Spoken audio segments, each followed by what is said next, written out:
Saluton from BA. This is a Rorschach Multilateral update from the 8th of October 2024. A summary of what's going down in the world's major multilateral institutions. Let's kick off this edition with the renewed NATO controversy over Ukraine's potential membership. Slovak Prime Minister Robert Fico vowed to oppose Ukraine's entry into NATO on Saturday the 5th, as he has advocated for better relations with Russia and sees Ukraine's NATO membership as an impediment. His position contrasts sharply with the view of Mark Rutte, NATO's new Secretary General, who just 2 days prior said that Ukraine is now closer than ever to becoming a member and will stay on this course. Since NATO's treaty requires unanimous consent for new members, Fico's opposition could prevent Ukraine from joining the alliance until his current term ends in 2027.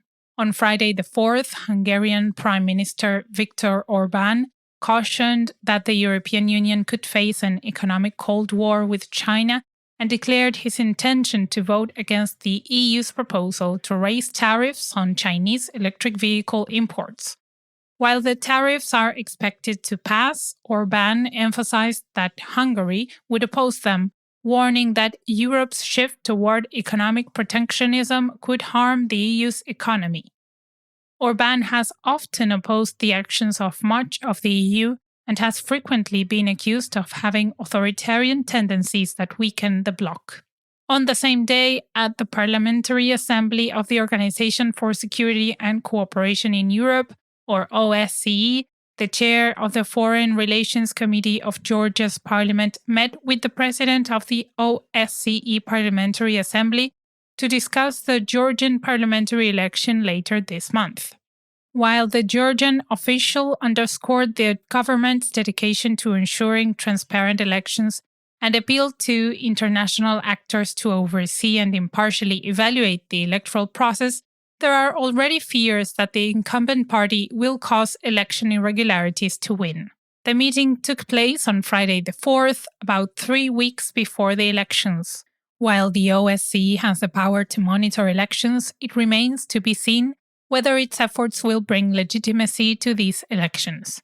Now, Georgia sees competing influence between democracies in Europe and the United States and Russia. In other news, on Thursday the 3rd, the United Nations Security Council reaffirmed its solid support for Secretary General Antonio Guterres following Israel's foreign minister's announcement that he would not be allowed to enter the country. In a statement, the Council asserted that any refusal to interact with the UN Security Council or the organization itself is not helpful, especially amid the rising tensions in the Middle East. The news come just days before the anniversary of the October 7th attacks on Israel in 2023. The United Nations as a whole has been a forum for all nations to voice their interests and concerns related to Israel's conflict with Hamas, particularly associated with the well-being of civilians in Gaza. As United Nations member states view their interests and the conflict differently, there is not a common consensus on what a practical solution would entail. Speaking of attacks in the Middle East, the World Health Organization's head reported on Thursday the 3rd that almost 30 medical professionals were killed in Lebanon in 24 hours due to Israeli airstrikes and military engagement against Hezbollah. He said that many healthcare workers are not showing up for duty and are evacuating their workplaces due to the ongoing bombardments. He called for improved protections for medical personnel, highlighting that the current situation severely disrupts the ability to deliver trauma care and sustain health services. On Friday the 4th, the International Criminal Court issued arrest warrants for 6 men accused of being involved with a notorious Libyan militia, held responsible for many murders and other atrocities. Prosecutor Karim Khan revealed that 3 of the men were either top leaders or prominent members of the Al-Qaniyat militia, while the other 3 were Libyan security officials. Arrest warrants for 4 of the suspects were issued in April 2023, followed by the final 2 in July, but they have remained sealed until now. For our second story about Libya, according to a report released on Thursday the 3rd, supply disruptions in the country caused the Organization of the Petroleum Exporting Countries, or OPEC, to reduce oil production to its lowest point this year. The OPEC produced 26 million barrels per day last month, marking a decrease of nearly 400,000 compared to August's figures. Libya was a main contributor to the decline amid political tensions over the control of the central bank, which also helped drive up oil prices. Still, Libya's production is expected to recover soon. Sri Lanka's finance ministry said on Friday the 4th that the country's plan to reduce its $12.5 billion debt got strong support from the International Monetary Fund and other nations. In May 2022, Sri Lanka failed to pay back its foreign loans for the first time, as it was hit by a major financial crisis at the time. Sri Lankan officials recently made a deal with its lenders to reorganize its debt. In the Americas, a delegation of counselors from the Inter-American Development Bank's Board of Executive Directors made an official visit to Belize from Monday the 30th of September to Friday the 4th of October. During these site visits, the delegation evaluated the progress of the initiatives by interacting with key stakeholders involved in daily operations to better understand the challenges and successes of the projects. The bank's current projects in Belize include efforts to ensure financial stability, private sector productivity, and human welfare generally. Next up, according to the International Organization on Migration, after a violent gang attack in central Haiti on Thursday the 3rd resulted in at least 70 casualties, nearly over 6,000 people have been forced to flee their homes. The organization reported that the vast majority of those who fled are being hosted by family members in other parts of the country. On Friday the 4th, the European Union condemned the bloodshed.